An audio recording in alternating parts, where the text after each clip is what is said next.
Benjamin didn't show any abnormalities all morning. This made me a little nervous, and I wondered if he had read my plan. This afternoon, he asked me to accompany him to golf. When we arrived at the court, he suddenly decided not to use the caddy there and designated me as his caddy. To be Benjamin's woman, I had studied golf, so it was natural for me to know how to be a caddy, but why should I do this? Oh, right, so he was my boss.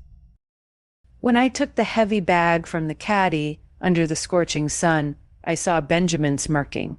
It was a smirk that he would reveal only when he was satisfied. He had already read the plan, and this was his punishing. So for the next few hours, I walked around like a pug, picking up and throwing the golf ball over and over again. Mikkel, who was playing golf with him, complimented. Miss Larouche, you are so capable. I doubt that there is anything you don't know in the world. Benjamin glanced at me with a faint smile. She knows too much. No matter how I looked at it, it sounded like he meant something else. Was he dissatisfied with my proposal, or did he think I was being too greedy? While I was feeling uneasy, Benjamin and Mikkel had already gotten on the electric golf cart to return. I also wanted to sit down and rest my feet, but Benjamin stopped me. Miss Larouche, you don't need to take the golf cart. When I looked at him in confusion. I think you are too energetic. Instead of using it on something you shouldn't worry about, you'd better walk and get rid of some of your energy. Benjamin smiled and motioned for the caddy to drive. I could only watch the golf cart move away. Damn it. After an hour of walking, I was exhausted as I finally staggered out of the field. Benjamin's car was already long gone. He left me alone on the field in the wilderness. At this time, the desire to make a fortune through Benjamin completely turned into a curse on him. He deserved to be unable to have true love. Forget the $1.5 million. I would no longer serve such an unpredictable, petty, vindictive, and stingy man. So suit himself then. I opened the taxi hailing app with grievances and sadly found that there were no taxis nearby because people who could afford golf wouldn't take a taxi at all. I went limp by the roadside and wanted to cry. It was getting darker. I remembered that I was left behind like this back then as well.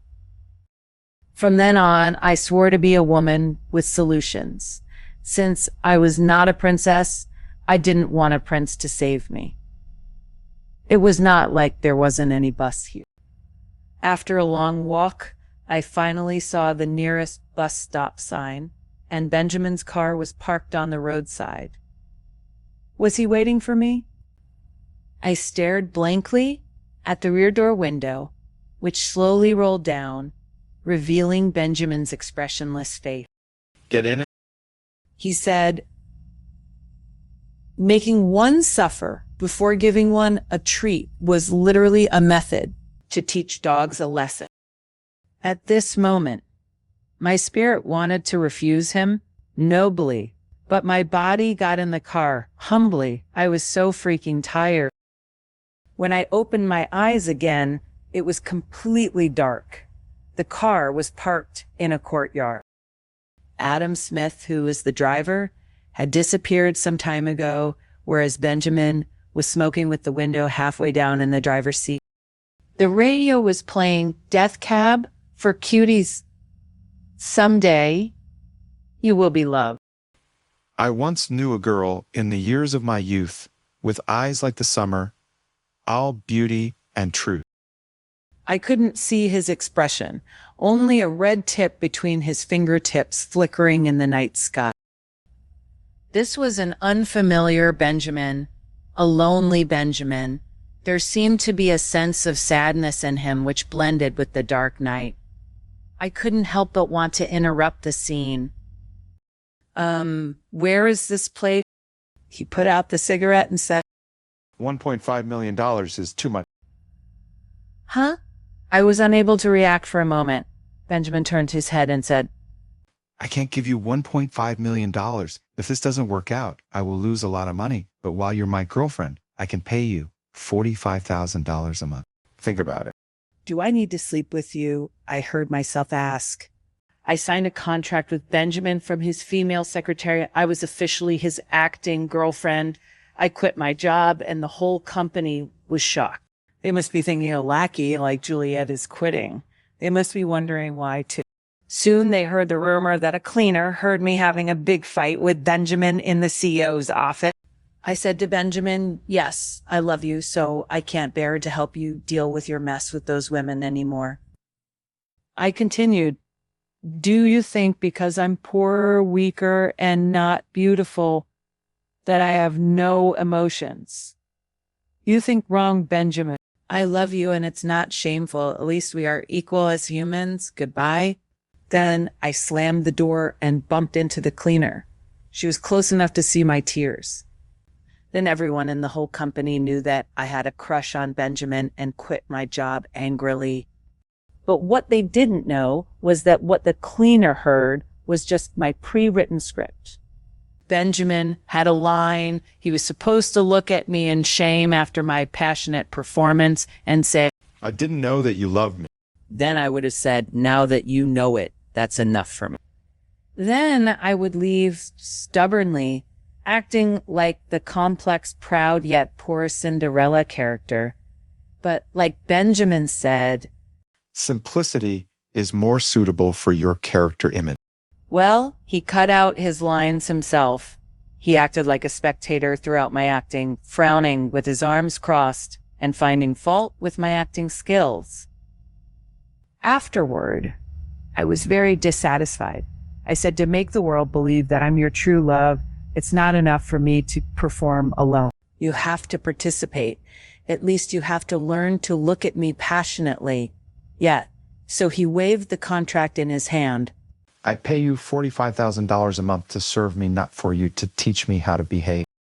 Well, the one who paid was the one who could decide. Without taking into account Benjamin's uncooperative part, the first stage of my task, creating momentum, was perfectly completed. In everyone's heart, I was deeply in love with Benjamin, and I had the image of the poor and pathetic Cinderella. Many judged me and had mixed opinion. Someone said, it's just wishful thinking. Why doesn't she look at herself in the mirror? How could she covet Mr. Jarrett? Someone said, I've always known Juliet was up to something. She was Mr. Jarrett's lackey, and she definitely wanted to skin Mr. Jarrett's girlfriends alive. She's really on another level. Regardless, everyone finally reached a consensus that I asked for this myself and that I deserved this. To be honest, as Benjamin's lackey, I knew my popularity must be bad, but I didn't expect it to be so bad. But who cares? I smiled evilly in my heart, wanted to see my consequences. Then I would make all of them shocked with my love. A few days later, an entertainment article titled, Benjamin Parked in an Old Residential Area at Night, Suspected of New Lover, was on Twitter trending topic. It was because his new lover was me, his former secretary. That was right. I made the news myself. Benjamin came to my shabby residential area reluctantly under my arrangement. Following the cliched pattern of a classic love story, he leaned against the glossy body of his Rolls Royce parked downstairs of my house and smoked for an hour. He looked like he was standing there waiting for someone, although it was an act. Seeing Benjamin wait from day to night just to see me, I still couldn't help but laugh out loud, watching him stand there like it was a punishment from far away while hiding on my balcony. Who knew Benjamin would have such a day?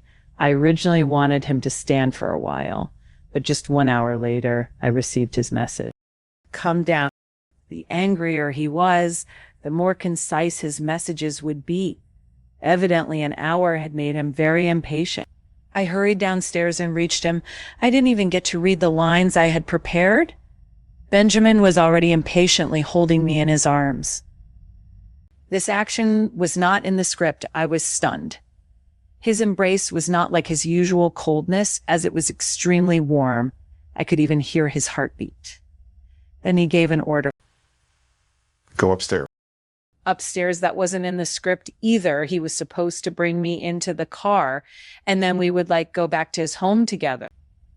He would sleep in the bed and I would sleep on the carpet, but now he wanted to go to my place. I was confused when Benjamin released me and pulled me upstairs. When I came back to my senses, he and I were already standing in my living room. When Bonaventure saw Benjamin, he wasn't afraid of the stranger at all. He not only smelled Benjamin's feet, but also stretched out his tongue and licked him. I was stunned. Benjamin sneered. The cat is his owner indeed. I hurriedly drove Bonaventure away. Benjamin went past me and straight to my bedroom. My place is a little small. Don't judge, just bear with it for tonight. Then Benjamin just sat on my bed, just casually. I was just speechless. I reminded him, according to the contract, I do not need to sleep with you. He glanced at me and said, You sleep on the couch. I argued, I think it's better for us to go back to your home and sleep. I have limited conditions and it's just cramped here. This is too much for you. He responded, It will seem like I love you if I suffer a bit for you. You can also add it to the press release that Benjamin suffers for his lover and sleep in a poor room. I admired him as a genius for this thought. I revised the draft overnight, and after adding this clause, it seemed that Benjamin loved me even more. Overnight. My name suddenly resounded throughout the land. In addition, I went to a famous gossip group to post anonymously, revealing the truth that I had been secretly suppressing my feelings for Benjamin for all these years. I mentioned that I had a crush on Benjamin since I was in university. And after graduating, I finally became his sort of personal secretary. It was a hard journey for me, seeing that he had a lot of women around him. I decided to leave him. Unexpectedly, the situation took a drastic turn because of my departure. Benjamin realized that I was his true love. So he started to pursue me domineeringly. And finally, my years and years of perseverance yielded good result. I knew that the essence of lying was in the truth. If someone wanted to investigate it, one could find that the rest of the story was true, except for the romantic part between Benjamin and me.